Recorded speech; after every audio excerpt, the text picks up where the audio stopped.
Well, there's been a lot of attention on what's coming to the new aquarium. Don't forget about the Rosamond Gifford Zoo, which is adding another awesome exhibit. Joining us now, Zoo Director Dan Meets. Dan, thanks for being here. Really appreciate it. Thanks for having me on. I appreciate it. So I hear this thing that giraffes are coming to the zoo eventually. But from what I understand, Savannah Connections is what the exhibit will be called. It's more than just giraffes, which if it were just giraffes, that'd be pretty cool too. But what is Savannah Connections all about? Savannah Connections is basically a connection to the African species, such as you mentioned, giraffe, but also antelope species such as lesser kudu, for instance, springbok, impala. The connections means it gives us a chance to connect to the public, to explain what we're doing at the facility regarding these species, and to explain a little bit more about species survival plans, why they're there, and what we do at an AZA-accredited institution.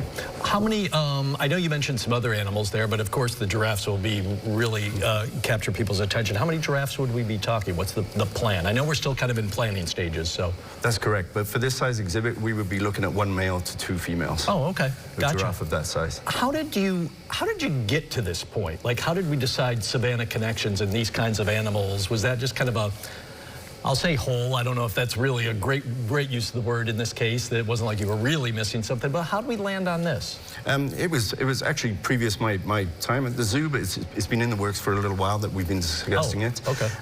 The reason we want to go this avenue from multiple different ways, to be honest with you, our keepers, as you know, are very well renowned for hoofstock species, so this would be a next step for them to help with conservation efforts for these particular species. The other thing is bringing giraffe and those species to the public that can create that connection. Some species won't be able to go to Africa to see these species in person. Here, you're going to be able to get that connection and give us the opportunity to educate people regarding some of the plights that some of these species are going through, such as poaching, the bushmeat trade, and also get to talk about biodiversity. Maybe a silly question, but this one had popped in my mind when I first heard. How do you get a giraffe here? I'm glad you actually touched on that. Oh, thank you. I was a little nervous that I would seem silly, but like, thank you. Sounds like a good question. This is 2 parts. We actually, giraffe, when we bring them in from other facilities, there are specialized transporters and there are specialized equipment to bring them in. Also, we use specialized trained staff like ourselves and veterinarians in order to transport them from one place to another. But to find out in more detail, this month on April the 23rd, we are doing an adult lecture series at the zoo. And the first one is on animal transportation, and in that we show you how we actually transport giraffes from one zoo to the other.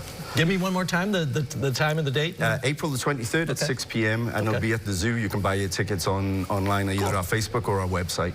I'm sure each animal at the zoo has its own intricacies as to how you care for them. What goes into the care for these animals, the giraffes, the antelopes? A lot like our other hoofstock species. So a lot of husbandry training from our perspective. As you can imagine, you can't make a giraffe do something you don't want it to do. It's a very large animal. So building that rapport and then doing the husbandry training so we can actually monitor the animals closely, move them in a safe manner. So there's numerous different things. As you can imagine, on a giraffe level, everything is height. It's large. The bulls can get up to about 18 feet tall, so the equipment is much larger than, say, for instance, our elephant doors. These are much taller.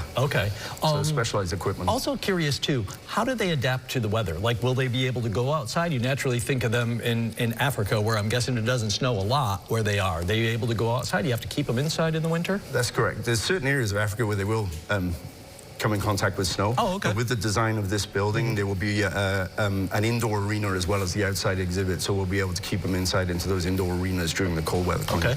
Maybe time for one last one.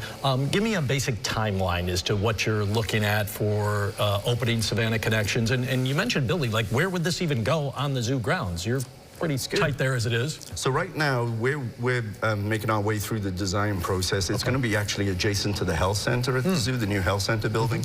It'll be adjacent to there. Engineering, we're looking probably early next year. We will start the engineering. Once the engineering is done, then we'll take a look at the construction time. Right now, myself and my team are looking at the intricacies of where the building will sit, how it will rotate, how we can move the animals safely inside. and then access to the exhibit as well. So there's a little bit more design process before we go to the engineering stage. Best guess, 2028 we would have an animal here, roughly. And I'm not trying to hold it down to it. So, okay, awesome. Dan, this was a great chat. I really appreciate you coming in and talking about this. We're excited for updates here. Keep us up to date. Oh, I appreciate it. Thank you for your time. Download the WSYR Plus app on your TV to stream News Channel 9 for free. Just go to your smart TV, search WSYR Plus in the App Store, and download to start streaming today.